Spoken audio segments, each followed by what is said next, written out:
Here's what's happened is that they've been used largely as starter homes for many families. Some of them have been owned by 3 and 4 different families. And what they have done is that they have added a garage or a family room or in one way or another altered the original Plan A or Plan B so that you have a lot more interesting looking houses right now. But one thing remains the same. They're still affordable. Houses around here are selling in the 60s, 61,000, 65,000, thereabouts. They all come with a half-acre lot, and they're all pretty nice little houses. Let's pull in here, and we'll take a closer look at ours.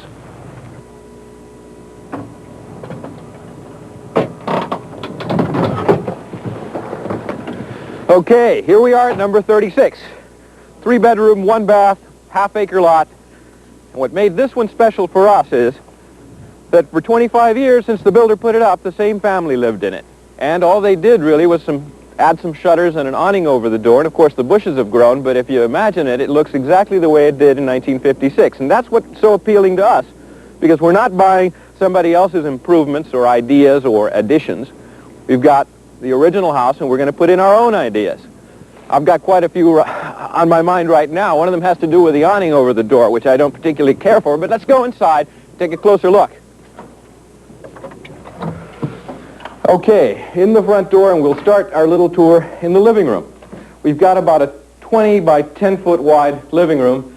I'd say the ceiling height in here is about 7.5 feet, which would be more or less standard for a builder's house 25 years ago. And what generally we want to do on this first tour is check out the condition of the house. By looking at the plaster in the ceilings and in the walls, we can usually tell whether there's any further problems in the structure of the house, because if the house is sagging anywhere, the plaster is going to crack. And in this house, the ceilings are good, no major cracks. They probably just need to be refinished. And the walls seem to be in very good condition, even though there's wallpaper everywhere. If you go around banging the areas above the windows and below the windows, you can tell just by feeling it with the palm of your hand that there's no cracked plaster, there's no loose plaster. There's no indications of water damage here, which means that we've got a good, tight window. It's an old-fashioned window, single glazing, but at one point they did put aluminum storm windows on the outside, which means we do have a thermal barrier. The other things that I quickly would want to check out while visiting a house like this is what's underneath this wall-to-wall carpeting? Why did they put it down? Is there just a plywood deck there? And what's the story with the heat? Was it originally 25 years ago baseboard heat like this? We can find out easily about the baseboard. Just go up to it and snap the front panels. And you can see that the back steel panel is flush with the wall, which means there was never a wooden baseboard there. So this is probably what the builder put in here. It's also heavy gauge steel, which would indicate 25 years ago.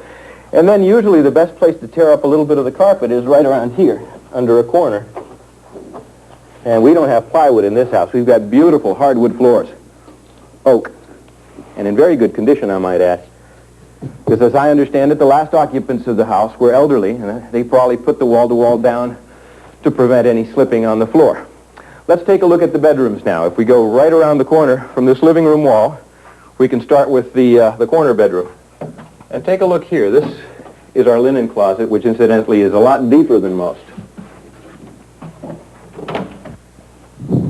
Okay, the first bedroom, roughly I'd say about 9 by 12. Again, the ceilings and the walls seem to be in good shape, although the wallpaper's probably been here since the house was built and it looks pretty grungy. But the walls are solid underneath there. And look at the floors in here. Probably had a rug over these as well, and they're in beautiful shape. They're not going to need refinishing, probably just buffing and polishing up. On this side of the room, there's a pretty large closet, about 4.5 feet wide, I'd say, which probably indicates that this was meant to be Mom and Dad's bedroom. And let's take a look at the rest of the place. Down the hall, the first room we come to is small, about 7 feet wide and maybe 9 feet across. I'd say it was meant to be a nursery. Again, the walls are in good shape, the floor is not bad, but here we find our first problem area. Underneath these double windows, the wallpaper's peeled off. There's been water damage. We don't know whether it was coming in right underneath the windowsill or whether it's possibly caused by a problem with the gutter. But here we can tell that it's not a sheetrock wall. Matter of fact, it's a 2-coat plaster job.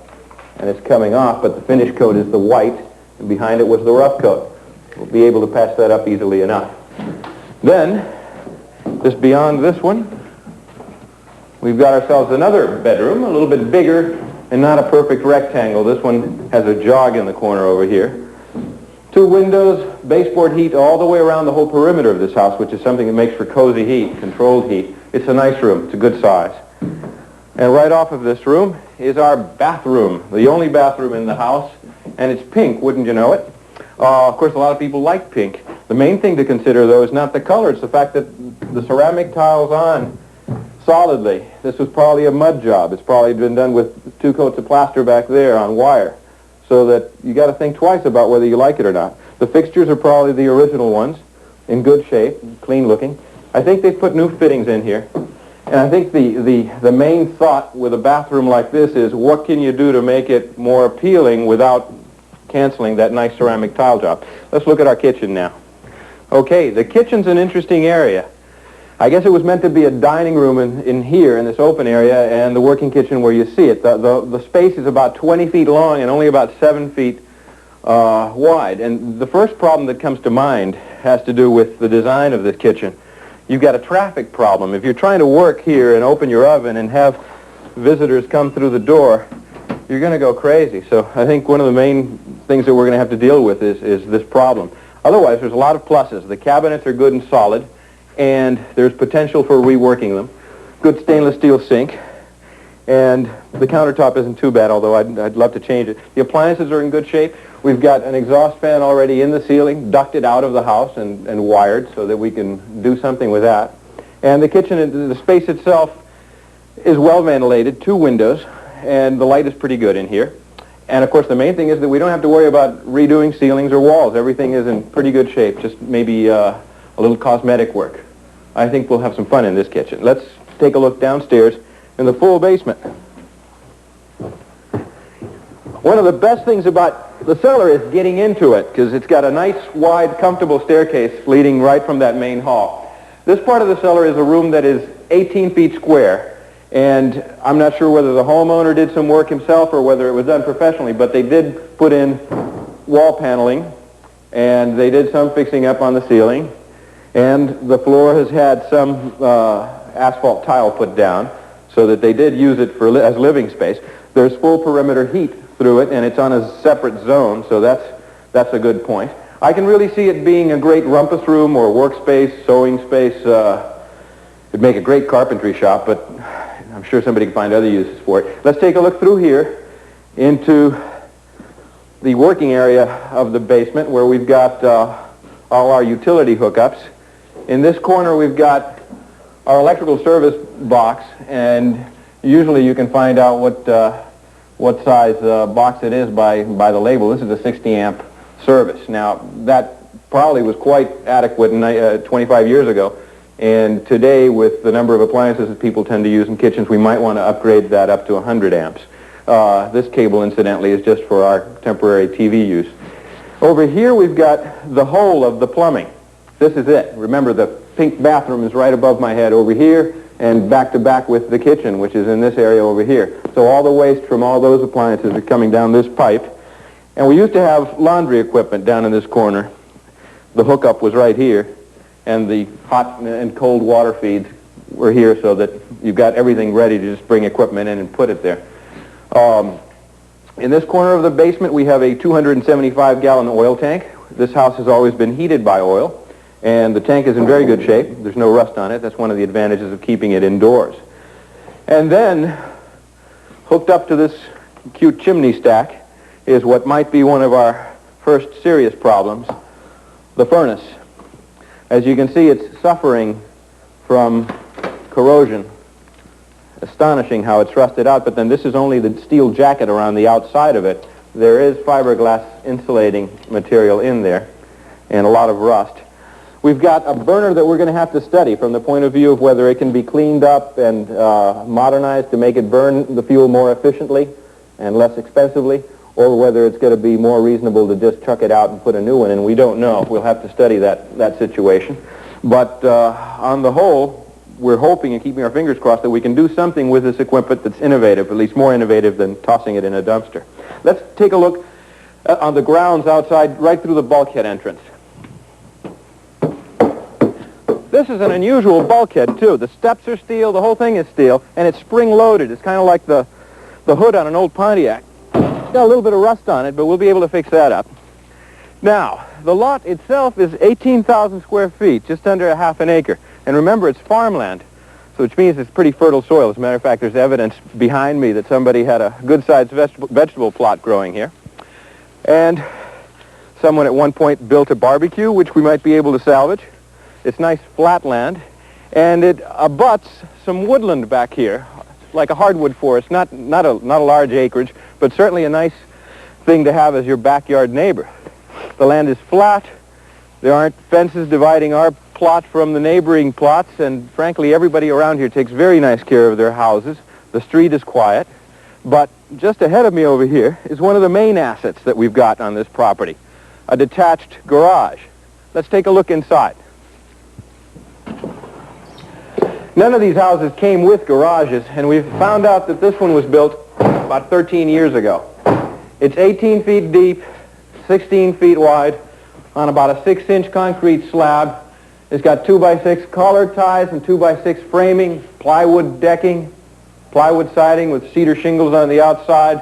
They've put a man-made board material on the inside that the car drove into at one point or another. It's good space. It's got a workbench set up over here, and it's electrified, and it's got a good overhead door. It's definitely an asset. Many of the houses in the neighborhood don't have garages, and the two family cars sleep outside. But anyway, this is what you get for $65,000 right now in today's market. Not bad. Not great. There's a lot of other things that we'd like to have. And you know, here we are in a situation where we can't really do the type of things that we did a year ago at the Bigelow house, where we can't knock out walls and put in all sorts of new equipment. And we have to be very conservative, and we have to set down general ground rules, what we're going to do and what the cutoff is and how much of the work I'm going to do or the supposed homeowner is going to do himself. Sweat equity. Before we really describe those ground rules to you and show you the plans that we've got, I thought it'd be a good idea if we went on a little tour of the neighborhood and took a close look at some of the individuals that live here and what they have done to their own houses. So come on, let's go. In the 25 years since all these houses were built, hardly a single one of them has stayed the same. Almost all the homeowners have added a garage or a carport or a chimney, or for example, the White House on the corner here has gone up a second story and improved the landscaping and built a double garage on the side. It looks pretty nice from here. This house has also added a garage and a chimney, and the yellow house has a big addition on the back and a bow window. The greenhouse has gotten itself a chimney and a bow window as well, and the little White House followed suit with the same. Here, this tan house that we're coming on has remained pretty much the same. The landscaping's very bare, and the house hasn't been added to. But here we've got someone who put on a sunroom, an addition on the side, and this fellow went on the back with a screened porch. And now the White House on the corner has done quite a bit of work. They've fenced it, they put in a circular driveway leading up right to the front entrance with wrought iron handrails, and of course they added a double garage. Well, earlier today I was talking with our neighbor, Jerry Berdulis, who's in the middle of finishing up a two-story addition on his own house. Bob, when I moved here in '72, my house looked exactly like that. You used to get lost all the time, well, I guess. Not really, because that's white and mine was green. Yours was green. How many bedrooms did you have in there, Two small bedrooms. Uh-huh. And how big a family do you Well, have? at that time in '72, I only had one small child, but as kids started to come along, Yeah? we started to get cramped for space. So your solution was to go up rather than go sideways. We felt that was the cheapest way. Mm-hmm. And a lot of people in the neighborhood have put similar additions on. Mm-hmm. Jerry, So- did you consider doing it yourself? No, I'm a teacher, and you know, a job such as this is just too much for me. You had to take a roof off and put up a whole new second story. So how did you go about it? Well, in the neighborhood, as I said, a few people had put similar additions on. Yeah? So I contacted who they had for contractors and got bids from 3 people and Picked one of them. picked one of them. Yeah. How long did it take for them to do it? Well, when they came on a Monday, about 8 guys got off the truck with saws, and within 5 days, they had what you see here. The whole thing standing. finished in a week. Just a shell. And how much did it cost them? $8,000. So that was 2 years ago. It cost $8,000 to put a second story on. Right. And of course, your logic was that you would do all the finishing work yourself. Yeah, as I say, the kids were small, so the bedrooms were still pretty good, but Okay. as they got older, we're going to have a problem. So I'm hoping you're going to give us a look inside now. Sure, be glad to. Okay. Okay, well, you've got a different floor plan here. Yeah, the floor plan is completely different. You have your dining room, living room combination, or I guess you have a wall here. Yep, we do. I like this better. So where's the staircase? Now, before used to be a closet right here, and the closet was knocked out so we could have access to the second floor. Well, you're pretty far along. Yeah, we're almost finished. All I have to do now... Got all your the, plaster work done, window. you just need a railing in here and... Rugs on the floor. Right. Okay, a few pieces of wood along the windows. Little door here. But a lot of the framing is done. I mean, a lot of the finished work is finished done. trim, yeah. So you've got how many bedrooms up here? 3 bedrooms and a bath. All right. Okay. Now, is it the same configuration as downstairs, or did you change the plan a little bit? No, the plan is a little different in the sense that the bedrooms are a little bigger And closets. the closets are huge. That's No. something they didn't include in the 1950s design. Yeah, At can least we... we can fit some clothes in there now. Well, you lead the way. Let's see another Okay, one. here's the other bedroom, which is about the same size as the one we were just in. Again, a big closet. And the third bedroom is a little bit smaller than these first 2 that we saw here. Yeah, if you're going to have some happy kids. Jerry, I bet you this has made the whole job a lot easier. Oh, yeah. That's an indispensable tool. A radial arm saw. Especially when you're doing like the miter cut along the windows and stuff like that. You're going to have to take it apart in pieces to get it out of your No, room. it's actually not too bad. Okay, just top comes right off. Yeah. Okay. Here's the bathroom in here. Is that the first thing you finished? You betcha. With 5 people, 1 bathroom. This had to be the first. Yeah, it makes a difference. It's Yeah. beautiful. Now, did you really do everything in here yourself? No, I didn't do everything by myself at all. First of all, the plumbing we contracted out. Yeah. Okay? And The rough plumbing or rough the- plumbing, and my neighbor and I, Dick, did everything else. Okay? You installed the fixtures and so forth? Yeah. Tell me one thing. Out of the whole end of the finishing end of the job, what was your least favorite? Least After. favorite has to be the plasterboard. Okay, I mean It looks good, though. It's heavy. It's dirty. You got to sand it 3 times. You got to compound the joints 3 times. Yeah, it's a messy Tedious, job. long process. Well, I'll tell you, it looks like you've done a really nice job and probably saved yourself $10,000. At least. Listen, thanks for showing us around. We'll be down the street pretty often, so if you need to borrow any tools, feel free to come over. Anytime, Bob. By the way, you borrowed my tape. Yes, sorry. Here you go. Okay, Bob. Take care. We'll see you.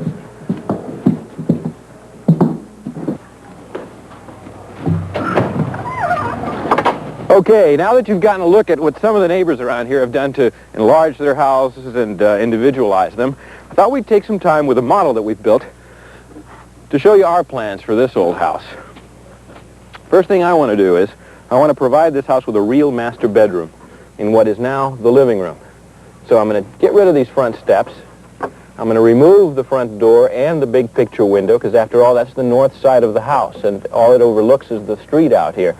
And I'm going to change this whole facade so that I will have 2 awning windows here. One where the door was, one where the picture window is. Not too big so that we don't lose too much energy. And then in here, I'm going to build a wall here and put a bathroom there for the master bedroom and close this in, have an entrance over here into the suite, but with a big walk-in closet right there.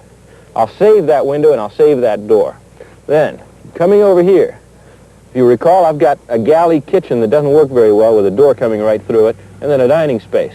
I want to switch that around because I'm closing this in, remember, so I'll have a blank wall there and a perfect U arrangement for a new kitchen, open space over here for a breakfast table, and we'll keep that entrance. Then, we'll do nothing to the 2 little rooms, the 2 bedrooms that we have over here, except fix them up, and we'll take this bedroom, we'll install the big picture window that I just took out of the living room here, because that's the south side of the house. We'll turn this into our new dining room. It's close to the kitchen, and if I remove this wall here, it's going to have perfect traffic. The only thing you might say now is, well, Bob, what about a living room? Are you going to make everyone go down to the cellar? No. I'm going to make the car stay out on the street, and I'm going to take our wonderful garage building, and I'm going to turn it into a nice 16 by 18-foot living room. First thing I got to do is I got to get rid of the garage door. So I'll put a new facade on that front, and I'll replace the window that's there with a big picture window down to the floor. And then I've got to connect this to the existing house. So We'll turn that window into a walkway, into a big doorway, okay? And we're going to build, new construction will go on right here. A room that'll be 12 by 12 feet square, and which will serve as the new entrance to the house, as well as the connecting structure between the existing house and the existing garage. Living room, foyer, and dining room right over here. Now, when we put our roofs back on, you'll agree, I hope, that it's going to look kind of pleasant. And you'll notice that we've done this side of the roof in black to signify that it will be glass, because this transition building is going to be basically a greenhouse. It's going to get all that southern light in from the wall and from the ceiling and make it a very attractive space. The last thing we've got to do is reorient this kitchen entry. And in order to do that, what I want to do is just rebuild it, move the steps around to the back, and then screen it so that when a visitor drives up here, he doesn't look at that directly, but his eye is pointed towards the new door, right in that location. Now, the big question is, can we do this for about $20,000? I sure hope so. But earlier today, I went and chatted with my friend Norm Abram, and here's what he had to say about it. Well, Bob, there's no way that I could do this job for you for the $20,000 to $25,000 that you've budgeted for. No way, no way. I knew you were going to say that. Way. But there is a way you can save money. And Yeah. the two main things would be to do a lot of the work yourself and to manage your own contractors that you bring in here. Now, as far as doing work yourself, that window you want to move. You can move that yourself on a Saturday. That's a weekend project. Take it out, move it over. If you don't finish it, board it up, finish it the next day. Uh-huh. Now, these steps that you want to have moved, this is a good example for your subcontract That's work. 5 tons of concrete. You want me to Right. do that myself? Yeah, sure. If I come in here and do it, I'm going to have to hire a subcontractor, pay him, his men, for his equipment to haul it away. Now, you can go down to your rental shop, rent an electric jackhammer, spend a Saturday, break it up, and maybe find out from one of the neighbors if there's a contractor around here who has a dump truck. Have him park it in the yard on Saturday afternoon, load it in. He'll take it away Monday. Save yourself a lot of money. Good exercise, too, Right. huh? But there are certain things that you are going to have bring people in to do. And one is the transition between the existing house and the garage. The brand new construction, Right. yeah. Now, you can do some of it. You can dig the trench by hand for the new foundation and get a masonry contractor to do the block. And if you want to save some more money, buy the block yourself. Yeah. He's going to mark up the material. Yeah. Okay, that makes sense. But by the way we're talking right now, by the end of the job, I'm going to be like Charles Atlas. Well, there's nothing wrong with that. And then call me in and we'll do the shell for the addition, and we'll Okay. get the roof shingled, and you could finish the outside, like the shingling. and So things I could like do the that. digging, I could hire somebody to put the block together for me, then you'd bring your guys in here to build the frame and close it in for me. That's right. All right. But what about the garage, Norm? I mean, this is what I want to turn into my beautiful new living room. All right, well, the first thing you're going to have to do is get rid of this door. Right. And that's a simple job to do. A couple wrenches and a couple hours, you can take the whole thing apart. Get yourself a few 2x4s and build a wall here. Sheathe it in, and you've eliminated this problem. Yeah. But What am I going to do about the floor, for example? you have a cement floor here now, and you can't put living space in here without insulating. No, it'd be awfully cold if we went that route. So get some 2x6s and run them across the floor, put some insulation between it, and then a plywood deck. And that gives you a warm floor to work with. But you will run Ceiling into- height's gonna be a right, problem you if got we a do ceiling that. height that's going to come down. Now, you can't take these collar ties out altogether because they hold the building from spreading They out. keep the roof together, right? But there's no reason in the world why you can't move them up another foot. It won't affect it structurally at all. Okay. It'll give you a little slope in the ceiling, Oh, that might look but interesting. that'll be Yeah. an interesting touch. This is where I'm going to have my patio doors. Good, Onto a good. deck out there. Patio door and a nice deck. Well, you don't need any help with that because you've seen us do that enough times. I think you can handle that okay. Well, thanks for the confidence. Okay, so basically what you're telling me is the only way I can do it for $25,000 is if I tear out the steps, if I move the windows, if I do the digging, if I do... You mean I got to do it all myself? The more you do, the less it's going to cost. All right. Thanks, Norm. Okay, Bob. Just about out of time for today, but do tune in again next week when we'll be starting construction of the transition building, knocking down walls in there, pulling our hair out, wondering whether we can do it all for $20,000. Until next week, I'm Bob Vila for This Old House. Presentation of This Old House is made possible by Weyerhaeuser, providers of building materials, services, and other products that help Americans live better. at the same address. Weyerhaeuser.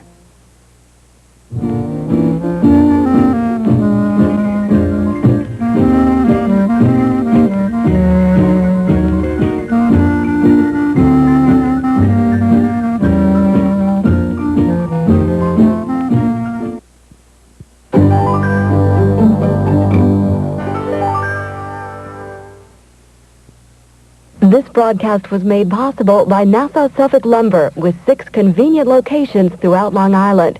Nassau-Suffolk Lumber, featuring Insuladome low emissivity glass skylights and acrylic skylights for every room in your home.